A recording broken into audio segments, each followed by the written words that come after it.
I have figured out how to get this to 4K because right here it's a bit of a mess here.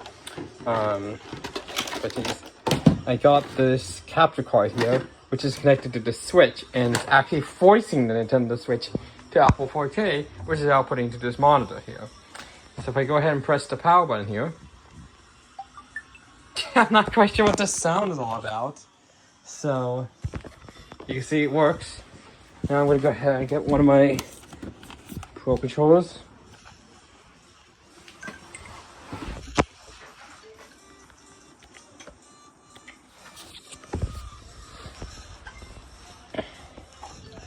So it is 4K. If I go ahead and take this out and put it back in.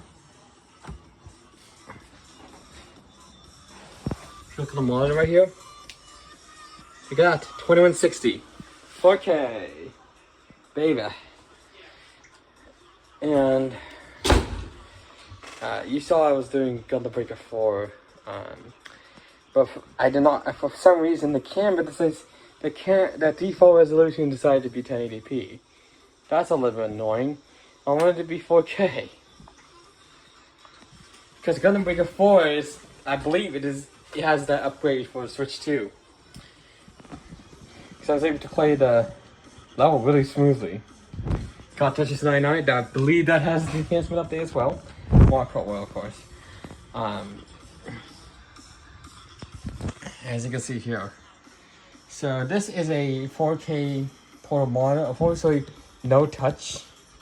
Even when I plug in the laptop, there's no touch here. It's just a monitor, so works with the Switch at least. One thing that's at least good is that I can take it out and it appears like this. This is a 1080p display. It's slotted into the dock, and it appears on the display.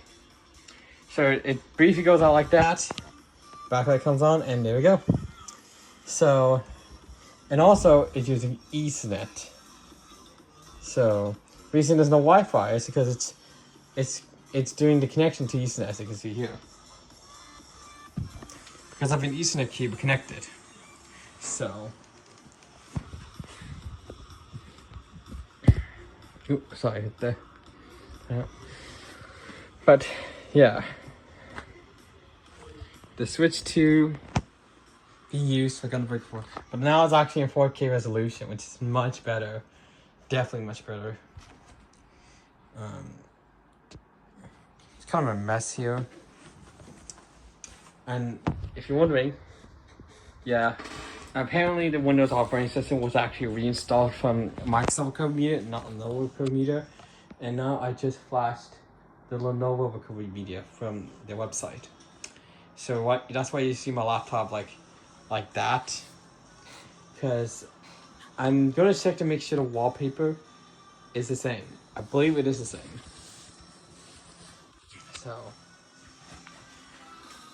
but it's kind of nice to have like a portable monitor here. Now with a spare dock here, and this controller has two back buttons, GR, and these are actually programmable in the game, so you can use it for whatever you want, technically. Someone's playing with each other though.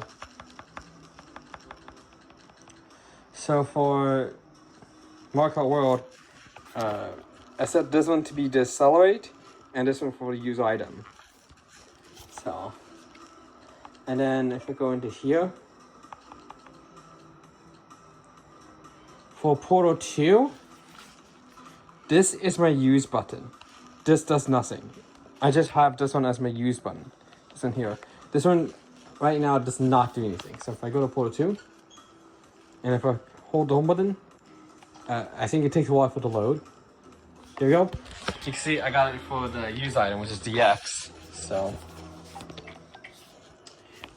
it's nice that you can program these for specific games. Very nice.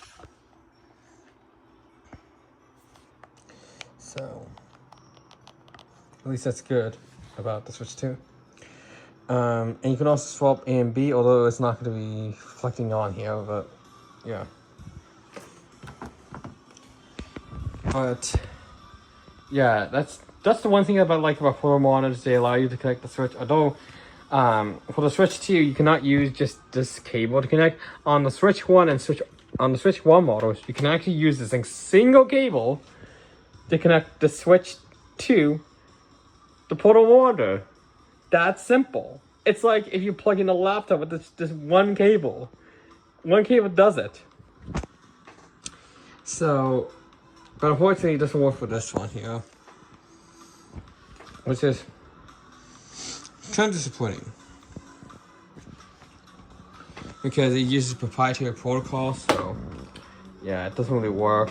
So yeah, I wish more things were. I just wish that Nintendo wouldn't do the proprietary protocol for the dock, but they had to do that. So that's why I had to buy a spare Switch 2 dock just for this. So very annoying.